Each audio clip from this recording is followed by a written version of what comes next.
Hey, ¿qué pasa, Mufasa? It's Brandon back with another video. Styled shoots, extremely important in your photography business, especially when you're doing weddings.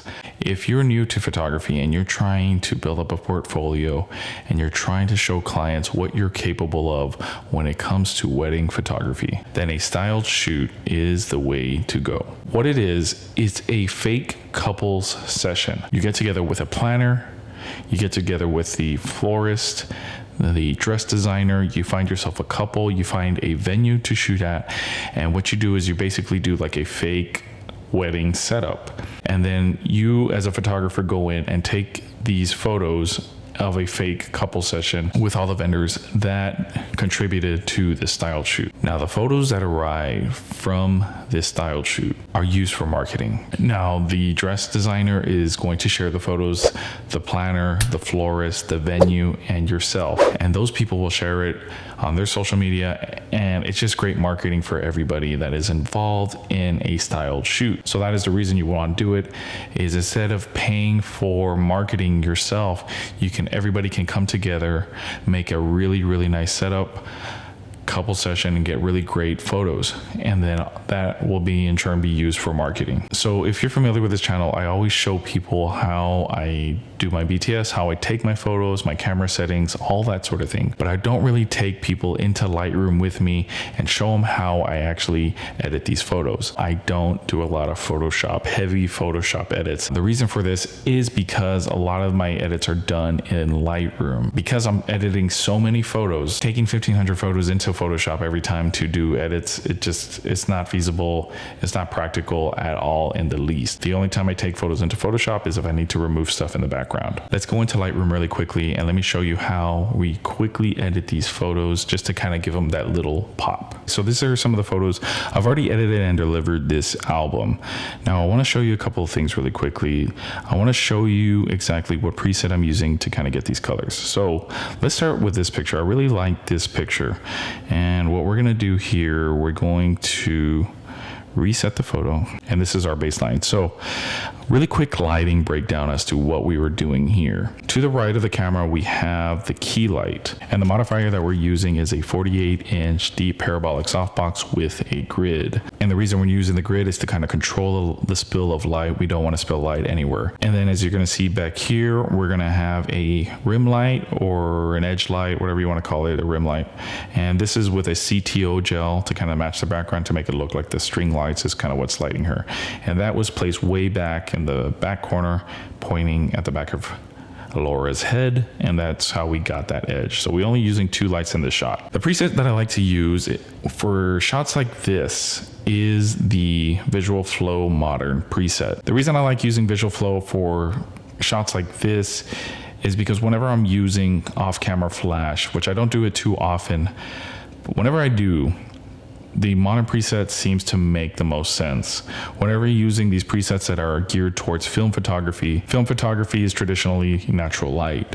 And if you're using film photography presets when they're intended for natural light, it doesn't make a lot of sense. However, the Visual Flow modern presets are by Pi Jersa, and they're Lin and Jersa photography, and they're known to be doing a lot of extravagant portraits that are done with off-camera flash. So these presets are kind of geared around more using flash. Now you can use these for natural light, but when I'm using off-camera flash, I just feel like these work the best. And on top of that, they have camera profiles installed. If you're getting value from this video, make sure you hit the like and subscribe button, and let me know down in the comments below if you learned something new from this video. And so in this case here, my key light wasn't CTO, it didn't have an orange gel on it. So the preset that I like to use is Tungsten Mix, because the key light here is daylight balanced. As you can see right there, it says blue daylight, and then pretty much the entire room is tungsten. It was very dark and only lit really by string lights and tungsten bulbs. So I feel like the tungsten mix is a good starting point, because what it does is it brings down a lot of the blue saturation and also the orange saturation, so our image doesn't look super orange and tungsteny. Tungsteny, is that a word? Anyway, so I apply that preset, and as you can see, we get a pretty good starting point. I like to maybe increase the exposure just a little bit. And what I'm focusing on here when I'm increasing the exposure is Alora's face, because that's where I want, when somebody sees this image for the first time, the focal point I want is everybody to go to Alora's eyes and her face.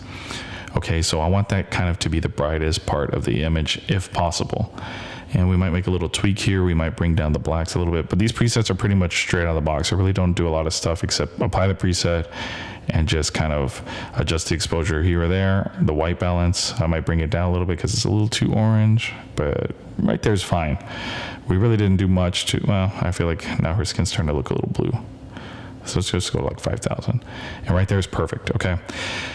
So as far as skin retouching, Alora thankfully had really, really nice skin. She doesn't have a lot of blemishes or anything. So I just go with a spot removal brush and I just really briefly, I make sure it's on heel and I just kind of feather it out a little bit here. And there we go. And then I'm just going to basically just touch up small things. Now, if you're a portrait photographer, you are probably like going nuts right now and you're probably cussing me out through your screen. I'm not a portrait photographer, okay? Portrait photographers spend hours on their edits for one photo, okay? We're gonna do thousands of photos in 1 hour, okay? That's the goal here. So anyways, really briefly, okay, so we touched up the skin. One other thing about visual flow presets is that it comes with a lot of these tools. And my favorite tool, when I want to draw the attention to a certain part of the photo, I like to use this radial burn narrow. And what this radial burn narrow does is when I hit Shift M as the shortcut, it brings out this radial mask. Now, if you don't know how to do this, like if you don't want to buy the presets, all you have to do is you have to just hit this radial mask and then you can just draw your own little circle, put it wherever you want and drop the exposure, you see, and it'll draw your attention. And then you probably want to feather it out a little bit too, you know, make the feather like, there you go, something like that, right? So if you don't want to buy it, all you have to do is draw it. But as a shortcut, that's what I like to use. And so here's our mask. I like to maybe just really, really extend it out. And then what I do is I hit Option and then I'm going to grab it and I'm going to click while holding Option. I'm going to drag down or up until I find a good point. What it's doing is everything outside of the circle is going to be feathered out really nicely, and it's going to darken the things that are outside of that circle or outside of that mask. And I want the focus to be on Alora's face and her eyes. And that is a really good starting point. Look at that. I mean, not a good starting point. That's a really good edit right there. As you can see, that looks pretty good. We can call it done. We can go into Photoshop if you're really picky and you want to fix these flyaways. It's totally up to you. But the last thing that I like to do is we're going to go into our brushes. And this is also included, well, not included, it's an add-on, but they give you a discount or whatever when you buy it. But we're going to go into the brushes with the visual flow brushes that are included, and it's eyes whiten. I like this one. And what we're going to do is we're going to click on the eyes and we're really going to bring out the whites of the eyes. So what happens when you bring out the whites of the eyes? What that does, it's really going to draw the attention to the eyes. So first thing I want people to notice on a portrait is the subject's eyes. Like when somebody sees this photo for the very first time, I want the attention drawn to the eyes. That's why we use the softbox. As you can see, we have a catch light here, right? And I want the eyes to be nice and bright. Now, the thing is, you can really, you can overdo this, okay? So don't go crazy with it. All we're gonna do, we're gonna hit Option, and I'm just gonna dial back the settings that it has with Option and just drag it down to maybe a little less than half of what it was at before, because we don't wanna overdo it, okay? So that's before and after, before and after. And you see there, it is barely noticeable. Okay.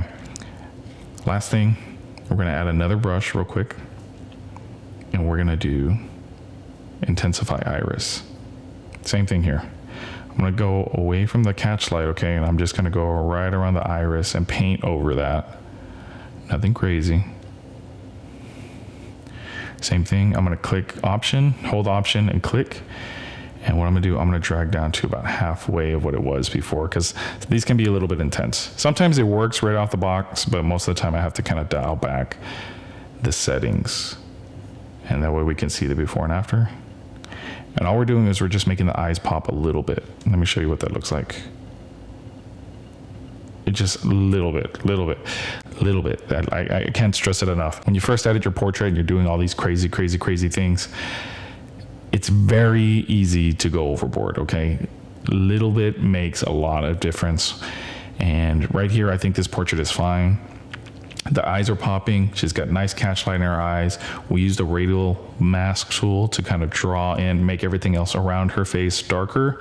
And that way the viewer of this photo will actually see her eyes first and her face, and then start noticing everything else that's around her. But my main thing is to draw the attention straight to her face. And I think we did a good job. So whenever I edit my photos, that's basically how I do it. Whatever I want to draw the attention to is where I'll put the mask on. I'll drag a mask and I'll put it over somebody's face. I'll put it over the couple, and I'll really draw the attention. Now, this is when I'm editing for off-camera flash. If we're doing dark and dramatic portraits and I want to attract the eye to a certain spot, then this is exactly how I edit them. Just basic stuff that I do to edit my photos. If you guys have any questions, make sure you leave a comment down below. And I will see you guys in the next video. Peace.